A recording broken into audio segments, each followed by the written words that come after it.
자, 이 합의사항에 대해서 그런데 피고가 이행을 하지 않고 있다는 것이죠. 자, 원고들은 이 사건 토지를 매도하고자 하였으나 피고가 매도가 이루어질 수 없는 터무니없는 가격을 제시하며 사실상 매도를 거부하였습니다. 그럼 합의가 이루어져야지 매수인 입장에서는 한 번에 살 수 있을 테니까요. 뭐 지분만 산다는 것은 사실상 매수인 입장에서는 의미가 없기 때문에 전체 소유권을 다 넘겨받지 않으면 사실상 매매가 이루어지지 않겠죠. 이후 피고는 이 사건 토지 매도 시 적극 협조하기로 합의한 사실이 없고 합의서가 위조되었다고 주장하는 한편 이 사건 토지의 재산가치 상승 시까지 매매를 보류하거나 경매를 통한 환가 배당을 요구하고 있습니다.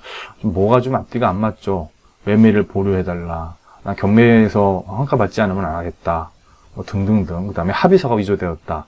이와 같은 내용으로 피고는 지금 거부하고 있는 것이죠. 이 거부 사실에 대해서는 당사자들끼리 주고받은 어떤 이런 서류들이 서신이 있나 봐요. 회신서가 하나의 증거로 제출이 되었습니다.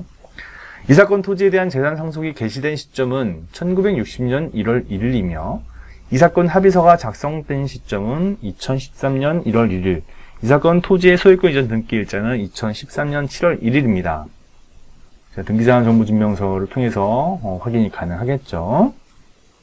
즉, 상속이 개시된 이후 무려 반세기가 넘도록 등기 행위가 이루어지지 못했습니다. 피상속인의 사망 후 수십 년이 지난 후에 상속 등기가 이루어진다면 진정 상속인들이 상속 등기를 위해 서로 협의를 하고 어떠한 합의가 된 이후에 관련 서류를 서로 제공하며 상속 등기를 신청하게 되는 것이 일반적일 것입니다. 이 사건 토지의 경우도 그와 다르지 않습니다.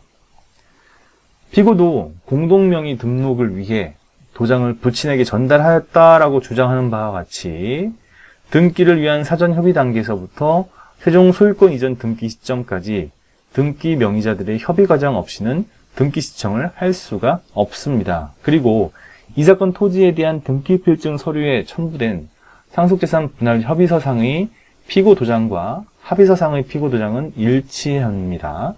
이 사건 토지 매도 시 적극 협조하기로 합의한 사실이 없다라는 피고의 주장은 이유가 없다는 것이죠. 새롭게 등기 필증을 그 주장 사실에 대해서 증거를 제출하는 것이죠. 피고는 피고 지분이 너무 적어 재산가치 상승 시까지 매도할 수 없다고 주장하는 한편 경매에 의한 매각을 통한 현금 보상은 받아들일 수 있다고 주장합니다. 그런데 경매에 의한 매각의 경우 낙찰 가격이 매매에 의한 것보다 낮은 것이 일반적인데 재산가치가 상승할 때까지 매도할 수 없으므로 매각엔 협조할 수 없다고 하면서도 경매 처분을 원한다는 것은 그 자체로 모순입니다. 피고가 뭔가 좀 불만이 있는 것 같아요. 그러니까 이렇게 원고들에게 협조를 안 하는 것이죠. 피고가 재산가치 상승 운운하며 경매를 통한 매각을 요청하는 것은 그동안 원피고들이 협의한 사실과는 너무나도 동떨어진 주장이며 전혀 합리적이지 아니한 주장으로서 이유 없다 할 것입니다. 결국 피고가 합의사항을 거부한 탓에 원고들은 이 사건 토지에 대하여 협의 분할을 포기하고 법원을 통한 공물 분할을 구할 수밖에 없게 되었습니다.